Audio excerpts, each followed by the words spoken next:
കിടിലൻ അഭിനയ മുഹൂർത്തങ്ങളും മികച്ച കഥാമുഹൂർത്തങ്ങളുമായി വാനമ്പാടി സീരിയൽ റേറ്റിംഗിൽ മുൻപന്തിയിലാണ്. അനുമോളെ പുറത്താക്കാനുള്ള പുതിയ തന്ത്രങ്ങളെല്ലാം ചീറ്റിപ്പോയ അവസ്ഥയിലാണ് പത്മിനിയും രുക്മിണിയും. തന്റെ മുൻ കാമുകനും തമ്പുരുവിന്റെ യഥാർത്ഥ അച്ഛനുമായ മഹിയെ തേടിയുള്ള പത്മിനിയുടെ അന്വേഷണം ഇപ്പോൾ പാരയായി പത്മിനിക്ക് തന്നെ തിരികെ കിട്ടിയിരിക്കുകയാണ്. ജയന്തനെ കാശുകൊടുത്ത് പണിയേൽപ്പിച്ച പത്മിനിയുടെ ചുറ്റിക്കളികൾ ചന്ദ്രൻ കണ്ടതു മുതൽ ചന്ദ്രന് കുറെ സംശയങ്ങൾ തോന്നി തുടങ്ങിയിട്ടുണ്ട്. കൂടാതെ ജയന്തൻ ശ്രീമംഗലത്ത് എത്തുകയും ചന്ദ്രനും മോഹനും എടുത്തിട്ട് കുടയുകയും ചെയ്തതോടെ ആകെ പരിഭ്രാന്തിയിലാണ് പത്മിനി ഇപ്പോൾ. നാഴിക്ക് 40 വട്ടം മോഹന്റെ മകൾ എന്ന് എടുത്തു പറയുന്ന പത്മിനിക്ക് ഒരു തിരിച്ചടി നൽകിയാണ് ഇപ്പോൾ മോഹൻ രംഗത്തെത്തിയിരിക്കുന്നത്.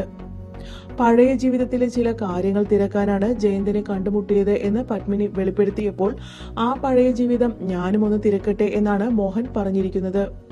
ഇതോടെ ആകെ അങ്കലാപ്പിൽ ആടി നിൽക്കുന്ന പത്മിനിക്കിട്ട് വിവരദോഷിയായ മമ്മി രുക്മിണിയും പണി കൊടുത്തിരിക്കുകയാണ്. പത്മിനി മോഹനെ മാത്രമേ പ്രേമിച്ചിട്ടുള്ളൂ എന്നും വേറെ ആരെയും പത്മിനി പ്രേമിച്ചിട്ടില്ല, ഗോഡ് പ്രോമിസ് എന്നുകൂടി രുക്മിണി തറപ്പിച്ചു പറഞ്ഞതോടെ അവിടെയും മോഹന് സംശയങ്ങൾ ഏറുകയാണ്. സത്യങ്ങളെല്ലാം വെളിപ്പെടുത്താൻ ഇനി അധികം നാളുകൾ ഇല്ല എന്ന സൂചനയാണ് ഇപ്പോൾ പുറത്തു വരുന്നത്.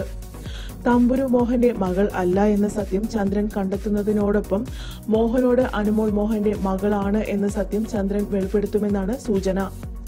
ഏതായാലും കാത്തിരിക്കാം ഒരു മികച്ച എപ്പിസോഡിനായി. ഈ വീഡിയോ ഇഷ്ടമായെങ്കിൽ ലൈക്ക് ചെയ്യുക, നിങ്ങളുടെ അഭിപ്രായങ്ങൾ താഴെ കമന്റ് ചെയ്യുക.